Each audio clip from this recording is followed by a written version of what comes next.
రేపు వైకుంఠ ఏకాదశి సందర్భంగా విశాఖపట్నం ఆరిలో Srikanth Nagar layout road number 1లో వెంకటేశ్వర స్వామి వారి ఆశీర్వాద బలంతో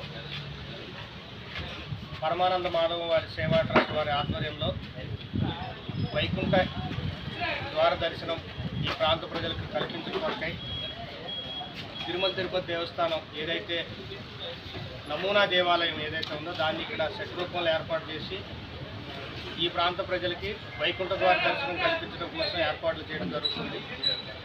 ఈ ఏర్పాట్లలో భాగంగా గత 3 రోజుల నుంచి ఇక్కడ పనులు జరుగుతుంది. రేపు ఉదయం 4:30 గంటలకి సుప్రభాత సేవ ప్రారంభించుకొని సాయంత్రం రాత్రి ఏకాంత సేవ వరకు ఏవైతే తిరుమల తిరుపతి దేవస్థానంలో జరుగుతాయో సేమ్ అదేవిధంగా కైంకర్యాలు ఇక్కడ నిర్వహించడం జరుగుతుంది. ఈ విషయాల్ని మీడియా మాధ్యమం ద్వారా విశాఖ ప్రాంత ప్రజలకి వెళ్లాలనే ఉద్దేశంతో ఏర్పాటు చేయడం జరుగుతుంది. అలాగే ఈ కార్యక్రమానికి మన తూర్పు నియోజకవర్గ శాసనసభ్యులు వెలగపూడి రామకృష్ణ గారిని, వంశీకృష్ణ యాదవ్ గారిని, తర్వాత విష్ణుకుమార్ రాజు గారిని ఆహ్వానించడం జరిగింది.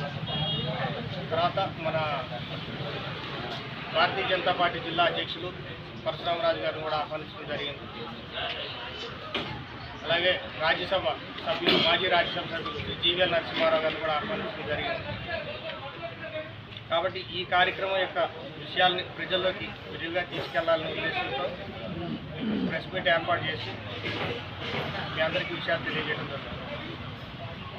ఇది గతంలో చేశారు.